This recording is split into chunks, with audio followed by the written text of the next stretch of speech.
Yeah, so I've always been like an entrepreneur since an early age. But in college, I went in and I had a business where I would go to outlet malls, I'd buy a bunch of shoes at discount prices, and I'd sell them on Amazon. So it was an inventory heavy business. So I had to put capital up front.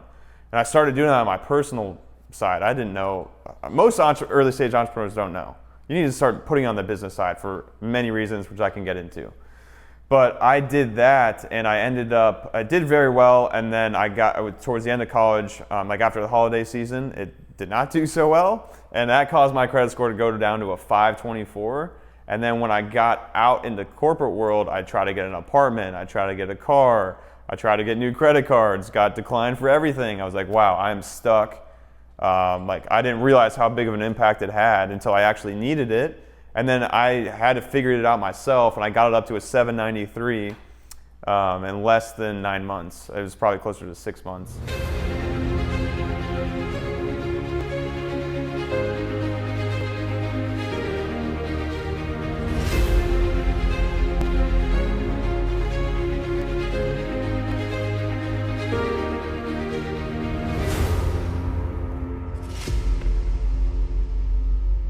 Jeff, what's up, bro? How's it going, my man? Thanks for having me at your place.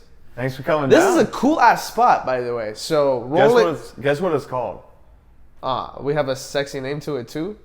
What's it called? A little sexy. It's called the Nerps. The Nerps. Because it's purple and it's also nerply. So we call it the Nerps. That is. Oh, you guys called it the Nerps. We call it the Nerps. Oh, I thought that was like the official name of the building. I was like, damn, that's interesting. It is now. You can actually tag it on Instagram. The Nerps? Yeah. That's cool. How long have you been living here for? 2 months. 2 months? Yeah. Dude, how does this even a spot? Because like rolling in, there's like offices down there. I know. Well, it's technically a commercial building, but like some architecture bought this whole place or designed the whole place. That's why the ceilings are crazy. We got insane lights everywhere. It's pretty epic. He was like working downstairs and decides to live up. Yeah. Actually, that whole side of the house, he just lived in it like as a personal. All this was business. Everything below is business. And then he decided to make all this personal, and now everything below is his business. All right, well, let's get into it. So tell us a bit about yourself. You're in the credit world, right? Listen, there's a lot of you guys on Instagram, so like, you know. It's blown up recently, man. Yeah, there's a lot of people who say what they do. I looked into your stuff. You're pretty legit. You said you've been doing this for a while now. You have over 90 people that you coach currently in your mentor. It's pretty sweet, and you've done it in a very short amount of time, so that just kind of tells me that there's something about you that's, you're doing right. Yeah. So what is it that you're doing right? I think just really not over-promising and under-delivering. I think that's what I see a lot of people, they market these crazy things. Oh, I'm going to get you $1 million in credit when you've had 2 credit cards. You know what I'm saying? That's just not practical. So I think I'm very practical. I'm very genuine with people. I work like one-on-one with people. So I think that's what people really want. And I just have a lot of testimonies and results. I mean, results is what sells, so. I think that's the biggest thing, honestly. And I'm super consistent too. I think a lot of people they'll launch a course and then they'll go to Hawaii for like 2 weeks or something. I mean, if I'm going on like trips and stuff, I'm still providing value. If you scroll through my Instagram, like it takes a while to get through all my highlights. I mean, not all of it is credit, but all of it's business and like mindset focused and credit, finance. So I'm just very consistent. So you stay active with your community. Yeah. That's pretty cool. So tell me a bit about your background. I know you said you've been doing finance most of your life, so.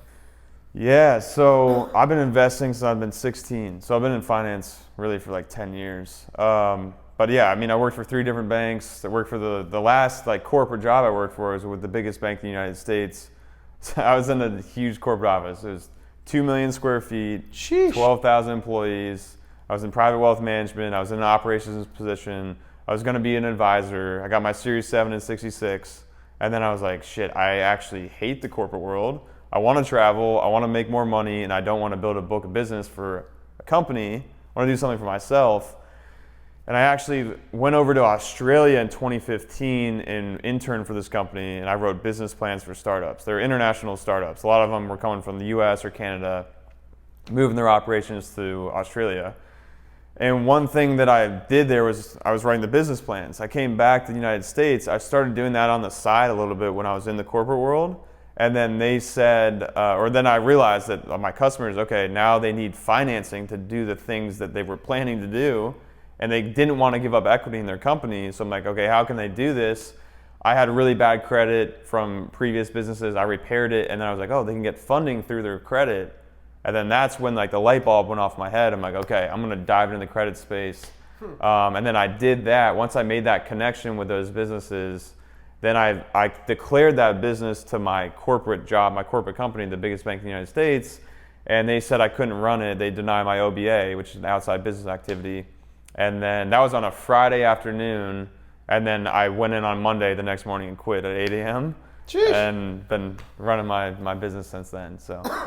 And being 16 years old, what were you thinking about getting into investing? I mean, most 16-year-olds, all they want to do is go out and play or play video games. So what the heck got into your mind to want you to start doing that? Yeah, no, I mean, it was definitely not like me going out on my own. Yeah. My dad, I was really fortunate. My dad's, I mean, it was a business owner. I mean, he worked for companies for like 17 years, then started his own energy company. And he created a competition. I mean, very wise of him to get us to start thinking about money, to start thinking about the economy the correct way at a young age. So I have 2 older sisters. So he made a little competition. He gave us all a little bit of money, said, hey, pick the companies that you believe in. We're going to invest this money into their stock, and whoever has the highest returns gets more money to put into their account, into their brokerage account. So I picked Best Buy, did very well. And that's what really got me thinking about finance. And then I saw he had an advisor. I saw how the advisor was living life. He had a nice car, he was in nice clothes, he had a really nice family in a nice neighborhood. I'm like, damn, I want to get into finance. So that's what made me realize that at such an early age. Money's cool. I like money. I mean, what's your take on money? What do you think of it? I think it's amazing. How do you look at a dollar? Like somebody like Grant Cardone calls dollar trash, which is very interesting. Yeah. So how do you view a dollar? No, money is worthless if you don't do anything with it. A lot of people just let it stack in their bank account, and it's like, well, what are you working for? Like, what is that money doing for you? Mm-hmm. If you're not actually doing anything with the money, it doesn't matter that you have money. So I completely agree. It is worthless until you start doing something with it. But I also think there's like a negative connotation behind money. Not as much in the United States, definitely a lot overseas. But I think that's a huge factor to it too. Is like people have a negative connotation about people that have wealth and stuff. I look at money as value. So if someone has a lot of money, I just damn, they provide a lot of value to people. Because that's all that money is really value. So that's the way that I look at it. I get really inspired. I mean, we have yachts, huge yachts out here. Every single morning I go on a walk and I just look at them. I'm like, wow, I'm playing down here. Yeah. These people are way up here, and it's because they provided more value to the marketplace. So that's how I think about it. Very interesting. And so for somebody who has money stacking in their bank account, what are some tips you can give for them on how to create more income? I mean, first of all, if you are just really want to be super conservative, you need to at least be keeping up with inflation. So if your money is just sitting in a bank account, you're losing 2 or 3% a year to inflation. Mm-hmm. And inflation is really just caused by our government printing money constantly. Our money's not backed. We got off the gold standard decades ago. So you have to keep up with inflation. So you can go into fixed income, which is bonds, where you're getting 3% a year. You can put your money into a money market account that earns 2.2% a year. Mm-hmm. So if you want to be super safe, that's what you would do. But most of my money, I invest over 50% of my money, of my income, which is blown up recently. So it's quite a lot of money. When I look at it every single month, I'm like, wow, that's insane. That's crazy. So, but most of it's going into the safe long-term investments. Warren Buffett always says there's 2 rules to money. The first rule is to not lose the money that you already have. The second rule is to not forget the first rule. Yep. So that's what most of my money is going to long-term, like the S&P 500. That's one huge one. Another one's MSEGX. Mm-hmm. I have another ETF I really like that earns 12% dividends a year. It's TWO. It's a REIT, real estate investment trust. But most of my money is just going into the S&P 500. I max out my retirement accounts for my business, for my personal, and then I have a brokerage account. And then I'm a really heavy investor into crypto as well. Oh, you are Yeah. cryptocurrency. Yeah. Interesting. Okay, very cool. Very cool. So let's dig into credit, where your expertise lies in. A lot of people, I feel like, or at least I've heard it, America has just a huge, just debt percentage, and people are just in intense credit card debt and not necessarily understand how to use their credit card effectively. Why do you think that's a thing? Is it just because it's so easy to swipe, or like what's like, from all the people you've coached and mentored, what do you see being a repetition? And Yeah, I mean, the first rule, this is what it kind of frustrates me when people judge my business and me without actually looking into what I do. It's like, oh, how terrible of you to get people into credit card debt. I used to get that. Now I don't get it so much because I talk about like the strategy behind it a lot more. But the first rule that I teach is to not spend money. Don't spend money that you don't have on things and stuff that don't produce any income. So the reason why people are in credit card debt is because they're consumers. So if they switch from the consumer mindset over to an investor mindset, that's when credit becomes powerful. If you're a consumer and you're just swiping your credit card at Gucci and you're paying 25% interest, you're screwed. Like, if you max out a $10,000 credit card and you just pay the minimum payment, which is what the majority of people do, you're going to pay $50,000 in interest over a 22-year period. So you're not going to pay off that card if you don't spend any more money. That's like, if you max it out today and you just pay the minimum payment, you'll pay $50K in interest, which is bad.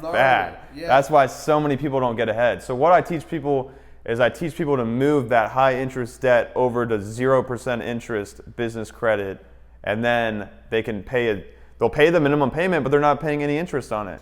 So they have time to create new income streams, to pay off that debt quicker, and they're not having that interest compound. That makes sense. I see that, because it's kind of like you're taking the money, you're investing it into something that's going to make you more money, and then you take that money to take more money to invest. It's just like a repetition. Yeah. Right? It's just a flow, and I don't necessarily see that as being in credit card debt. I mean, you're right, from a consumer's There's perspective. good debt and bad debt. Yeah, exactly. And especially if you're saying 0% interest, that's kind of like, it's a no-brainer. It's free money. Yeah. So talk to me about the risks between personal investment. I mean, for the viewers that like are watching that don't know, from like personal investing versus investing from your business, from that perspective, like from credit perspective, like putting your own self at risk versus your business at risk. Yeah. So there's a few reasons you want to get business credit. First of all, you need to set up an LLC or some type of an entity if you're starting a business.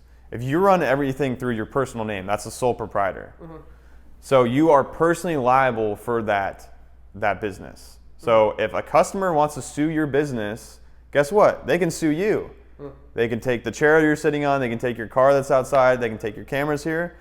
They can sue you for your assets. So that's the first thing. You need to set up a business, and I really recommend people setting that up early in the process of their venture, because when you put age on that business, that your business is more credible and more valuable. Mm-hmm. So after 24 months, if you're running a legitimate business and you actually do credit the right way, you can have no personal guarantee on the debt of the business, which means if you utilize the debt on the business venture doesn't go well, and they now want to collect from the business, you're not personally liable for any of that debt. They will not ding your personal credit score. You don't have to put your social security number down on the debt. So now the business is its own entity with its own credit, and you are not in any way liable for it.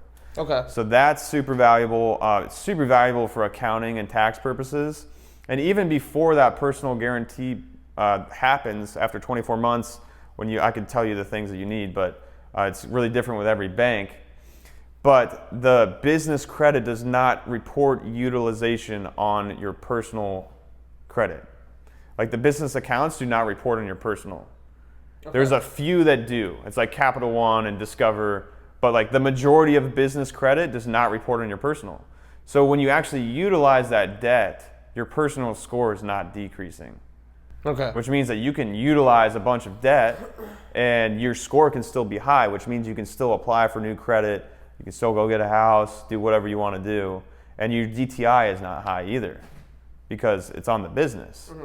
So that's the super, super lucrative thing. A lot of people get a lot of personal credit, they max out their personal credit, and then their score's super low because utilization is 30% of your score.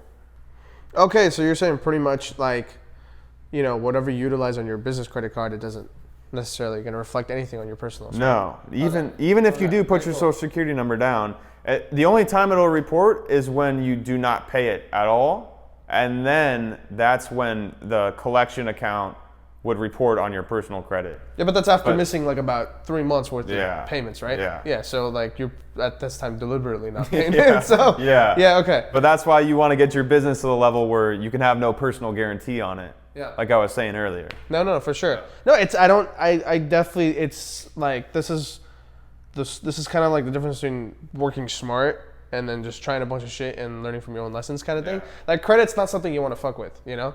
So it's kind of like, it's important to make sure you have the right steps and the right processes in place. It's pretty cool. So for you, from your perspective, let's talk about social media because I think that's very interesting. There's a lot of people who say they do what you do.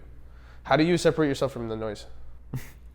I just don't pay attention to them. I follow very few people now. I used to follow, I think when I was starting, I was following like a couple thousand people, and I was like, this is just all garbage and noise. Yeah. So I follow very few people. If I see any type of negative energy or any type of fakeness, I'm like unfollow. I'm out. Yeah. So I just really focus on myself, like a lot now. I think so many people get caught up in social media, like focusing on other people, and that causes them to think that, oh, their lifestyle is amazing. Oh, I need to go do this. They get the shiny object syndrome, which almost every single entrepreneur has, especially when they're early in the process of just like, oh, I need to go do this. I need to go do e-com. I need to do real estate. Oh, now I'm a credit guru. Like, it's just like, so I don't focus on other people. I don't even know what they're doing, honestly.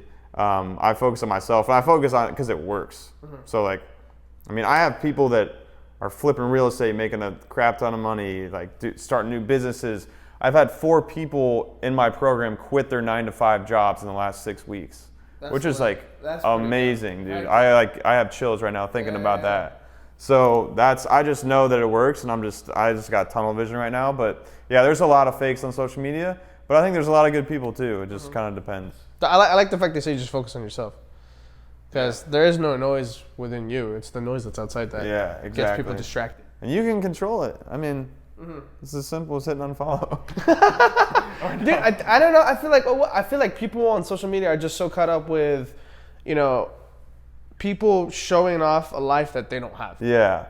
That's something I've never. Okay, so that's the thing I'm trying to balance is ego and humility.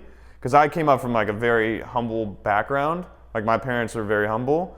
Like my dad, even after he like built a business for 19 years and sold the company, he got like a nice car, and he said people were looking at him weird, so he like sold it. He like he hates the flashness.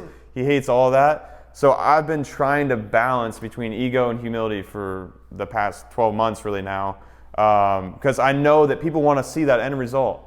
They do want to see the car or a cool house, a cool lifestyle. But there's a balance between showing that and providing value. So I stay focused on value, and then like my stuff, like my cool stuff in the background is just kind of like there, just to be like, oh yeah, this guy is actually like, he does have some flash, but still 80% of his content is value. The way I do it is, it's pretty simple. You go on my page, all you're gonna see is valuable stuff to learn. Yeah. You watch my story though, you might see me riding my motorcycle. You might see me with someone dope, chilling.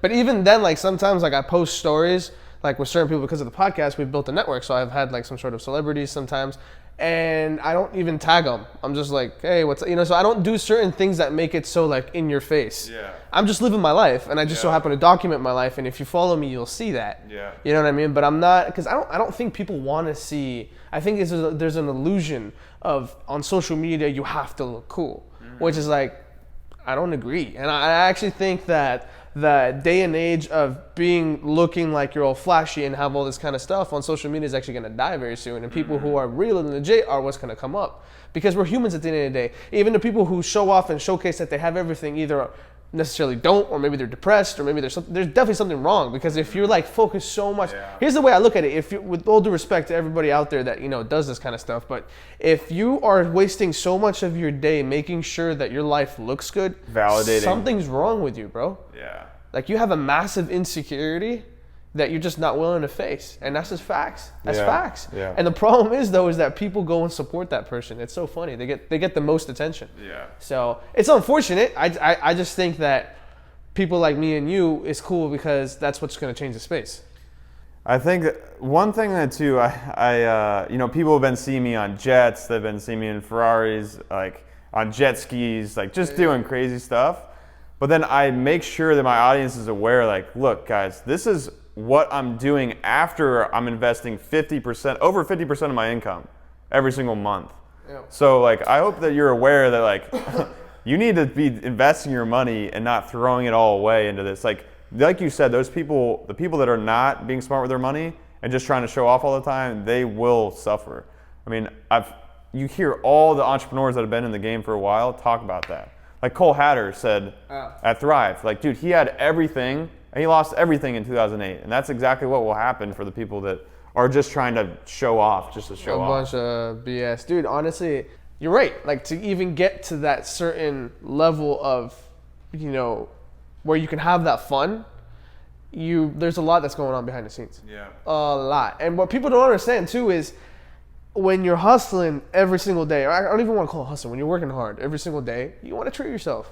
I feel like you deserve it. Like you deserve it. You know, like what the hell's a jet ski? Like I'm even starting, like I'm around certain people right now who talk about jets like it's their Toyota Prius. Yeah.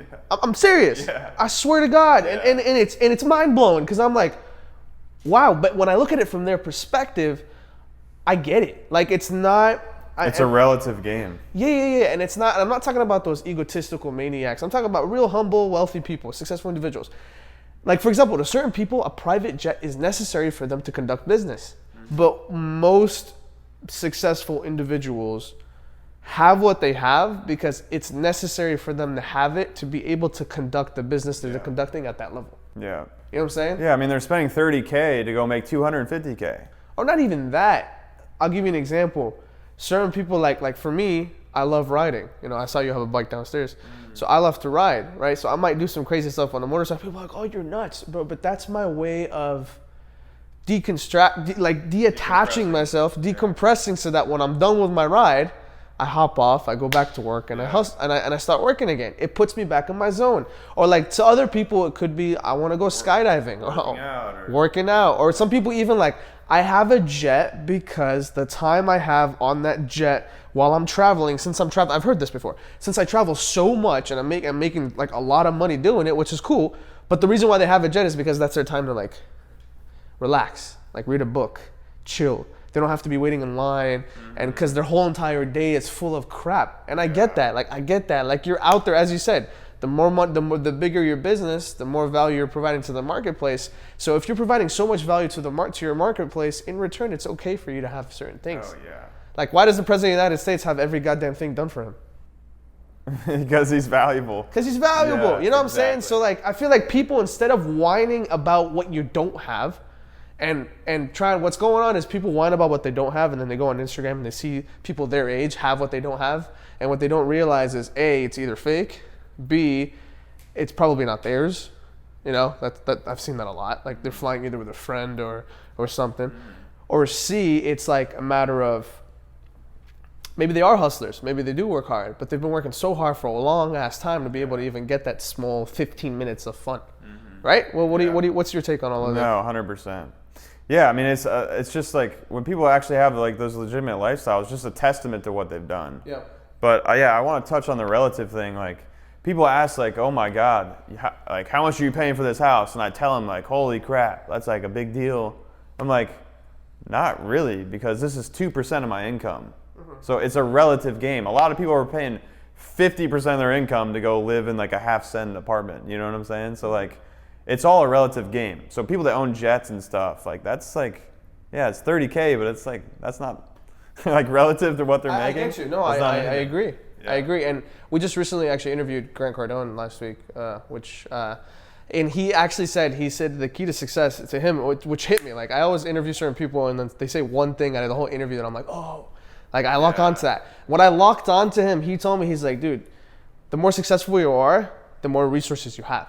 So if you want to become successful, just stack on resources. And he brought up the President of the United States as an example. He's like, look, why do you think the President of the United States is able to sit there and run the United States, run the country? Because someone's cooking his food, because someone's driving him, because someone's taking him, because someone's literally babysitting him. Like, to give an example, how do you think Warren Buffett was able to read 8 hours a day when he did? It's because everything else was taken care of. And dude, like, whoever's listening, if you have a problem with that, like, then that's probably why you're at the level you're at. They have leverage, like not just with money, but with other people. Yeah. That's a huge thing I've been working on, is like leverage with other employees. There's no way to scale. I have over 10 employees now. That's crazy. You can't scale alone. No, there's no way. It's impossible. No. So it's kind of like, again, dude, this is like an awesome conversation, because there's a humongous confusion on what the hustle life, the entrepreneurship life actually is versus what it's shown to be on social media. Like, people don't actually understand, and that's why people seek all this knowledge and they get confused, because people don't understand the basic steps of just starting a business, which is actually not that hard. The whole entire process of running a business is very logical. It's a very logical, simple formula. What's hard about it is just the amount of hours you have to put in for things to get going. Oh, yeah. But the steps you're taking, if you think about it from a macro level, it's very basic. It's not necessarily rocket science. No. And I feel like people, the reason why they fall into these courses that are necessarily unvaluable is because they think it's rocket science. There's a huge confusion. Yeah, I can talk all day about this. And they're not taking action on that information. It's like, That's another thing too. to get a result, you have to first have the information, and then you have to take action on it. And if you're not doing both those things, there's no way to have change. There's no way to have new output with the same input. I think people like eating content. They find it cool. No, it's just like the people that like go get their masters and they decide they want to be a doctor, and then it's like, oh no, I'm going to learn how to grow plants. It's like, what do you want to do? You just want to learn. That's what you want to do. Yeah, people get caught up in learning. Did you watch the Bill Gates documentary? The who? Bill Gates documentary? I have not, no. Dude, I haven't watched Netflix in a while. I just watched my first show. The Travis Scott thing, I watched that. Oh, really? That was the first thing I've watched in like literally 14 months. Literally in 14 months. I just got a Netflix account. Yeah. But that just goes to a testament that when you're starting a business, it does take a lot of time to like get that to the point where like, okay, now I feel comfortable hiring. Now I feel comfortable scaling.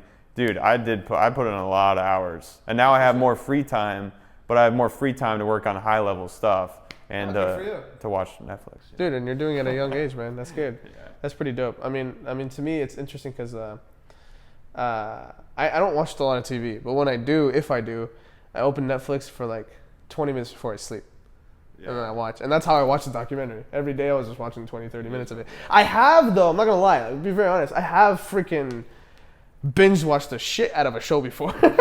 And just recently, actually, this guy got me hooked on The Office. And I finished that entire show in 2 weeks. I've done that with Billions, but that was like... Billions is so good. Yeah, Dude. like a year and a half ago. Yeah. But the thing is, it's so funny because it doesn't affect my work. Like I sleep less. Some of it actually can give you some inspiration. Like, I'm glad you brought up the Bill Gates thing. It's like, okay, are you doing that or are you watching Cartoon Network? You know what I'm saying? Like, there's a difference between, like, I love seeing stuff about entrepreneurship, stuff about business, stuff about innovation. So if you're watching that stuff, that can actually help you. But if you're watching like Friends 800 million times, like, yeah, no, I mean, that's okay. But I'm just saying there's a difference between, like, there's still valuable stuff.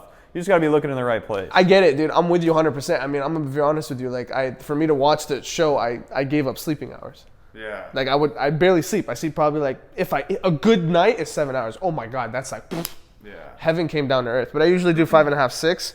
And so when I was doing The Office, I was sleeping 4 hours. Because that extra hour or two every single night, I was watching The Office. It's an opportunity cost, man. It's an opportunity cost. I don't know. But, it just goes back to show you that there's no right method of doing this. Like, as long as you put in the hard work, it doesn't matter. Like, honestly, I don't like it when successful entrepreneurs come up and say, I worked for 10 years and didn't get taken. Bro, it creates a confusion. It's like, no, there's no such thing as a human who can work for a whole decade without taking a break. There's no way. You can't do that. It's impossible. But the problem is when you have these successful individuals on social media talking about life like it's that way, it causes a lot of stress on people because nobody can live up to that potential. I can't. I don't know about you, but there's no way I can work 24/7. No. Like, I think what it is, it's integrating the business into your life. So, like, I'm sure, like, while you're jet skiing, you know, you may stop, you come off of the jet ski, you pull out your phone, you're sending an email. Or you're doing something, you're texting, you're hitting up your team members, making sure work's getting done. So even when you're enjoying your life, your business is still doing it. Yeah. You know, and that's the quote unquote freedom as an entrepreneur that you get.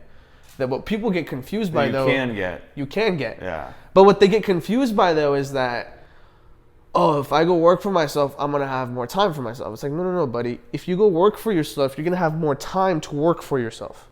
You don't want to buy yourself a job. That's what a lot of people do.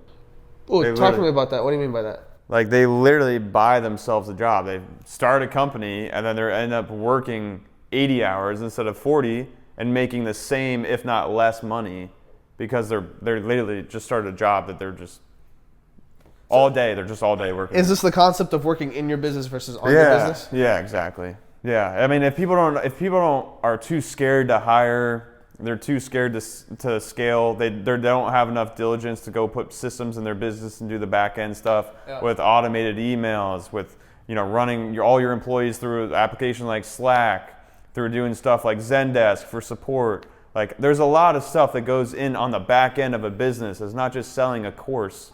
You know what I'm saying? Like, if you're not willing to put in the work to set that stuff up, you're never going to be able to scale. That means you're always going to be trying to put out little fires all the time. And if you're always doing that, then you're going to be working in your business and not on your business, and you'll never be able to scale it. How long did it take you to go from in to out? A while, probably 9 months. 9 months, okay. Yeah. Which I think is very basic. It's very normal. Like, you can't start in, but you have to have the intention of, I'm going to work on my business. And you're 100% right. Buying a job, that's very interesting. I've never heard of it like that. But most small business owners, what they're doing is they're servicing the clients. They're doing all the work. They're not focused on growing and scaling. Mm-hmm. Do you know the cash flow quadrant with Robert Kiyosaki? Okay, so it's a box like this, right? The top left is where people start. Almost everyone starts here. You're an employee.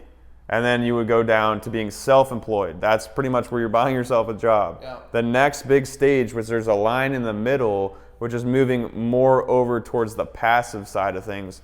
The next stage is becoming a business owner, where you're leveraging other people's time to operate the business. You spend less than 10 hours a week on the business, and that still generates revenue for you. And then the next stage from that is being an investor, where you're just like a passive investor, where you're like, dividend income. Like that type of scale. So a lot of people try to go from being employed down to being an investor, and I'm like, whoa, like, let's slow down. Like, you actually need to go in the order. Like, if you try to jump stages, the majority of the time it's not gonna work. So this is like super fresh for you. So give me some tips from what you've done that people can apply to their businesses on how to create systems. Okay, so what I do, actually, what my roommate actually does is he does virtual assistant placement. So I have virtual assistants over in the Philippines that do like my funnels. They'll do my email automation. They're actually setting up Zendesk, which is my support. My support tickets for my emails. And I pay them $2.50, $3 an hour, and they're doing all of that back end stuff. So I don't have to do that stuff. And then I have my content guy that's out here now. He's right here, Victor. He has his own VA, and he edits the videos for Victor. So now he can just focus on filming, getting awesome content. Cool. And then he can do like some higher level stuff. So we leverage, other people's time. It's OPT and OPM. So I'll put a lot of stuff on 0% business cards until that investment or that side of the business returns the money, and then I pay it off. But yeah, I think that's the biggest thing. Is like, you don't have to. First of all, you want to get to a point. Like, I didn't start hiring people until I was doing $50K a month, and then I was like, okay, yeah, and that was like a high margin business because it was just courses and just consulting. So I was taking home probably $46,000 before taxes. Sheesh. Like monthly, and then like now I'm over 200, and now it's like, okay, I absolutely need to be I'm over 250 now. I need to absolutely be hiring other people. So that's the biggest thing. Like there's no way to scale without leveraging other people's time. No, and you don't need to pay them. Like I don't have people on like, I'm not paying for their insurance. I'm not paying for all that. They're 1099 employees, like, and they can be from wherever, and they're awesome too. I just had my morning meeting three hours ago with them. Actually, this takes me to my second question. That's very interesting for you. How did you get people to, I guess, respect you in your position when you first begun? Even when you're trying to prove a point. I mean, I guess you had a $50,000 a month business, but you're still trying to prove yourself in the world of business. So how is it that you got people to kind of join the force and put in the work without questioning what you're up to as a leader? Because there's no question as to what I was up to as a leader. Because I share my entire lifestyle through social media. And people see they see me waking up early. They see me working throughout the day. They see what I do in the evenings. I'm not going to clubs and popping bottles. I'm actually still putting in work. Because they see me on every single day, on weekends. They see me I live a healthy life. I live a real life, and I'm super genuine. So I'm like really open to like what I'm thinking, what I'm doing. I give tips on things all the time. And then like if they even have more questions, it's like, okay, why don't you just swipe up, look at my landing page and look at all the testimonies from all my clients that are happy. And if anyone's still questions after that, I'm like, look, I'll send you an entire list of all my clients that are in this program right now. You can go reach out to any of them. I don't even, go talk. Like, so you were working alone when you first begun? Yeah. Yeah, nobody else. Yeah. Well, yeah, for the first few months while I was in my corporate job, right when I quit my corporate job, I knew it was really important to get around someone like me, someone who was like a true like entrepreneur. So I moved in. I met a guy that actually went to the same college as me. His name's Justin Saunders. I moved downtown with him in Columbus, Ohio, and we ran a little marketing business together. And then like once my credit stuff really started to take off, then the rest was history. That's cool, man. That's really dope. Yeah. You got a lot of good things coming for you. Dude, I know. It's insane. If I would not have trusted myself to like go in on what I wanted to do, like after that Friday when my business or my company said, hey, you can't run this business, I went home, told my family, like, yo, I'm probably gonna quit my job. Everyone told me that was the dumbest thing ever. And if I would not have trusted myself, like I would not be nearly as happy as I am right now. Like happiness is what I'm like after. And money facilitates that because it gives you freedom, options, and choices. Allows you to build relationships. Allows you to do a ton of incredible things.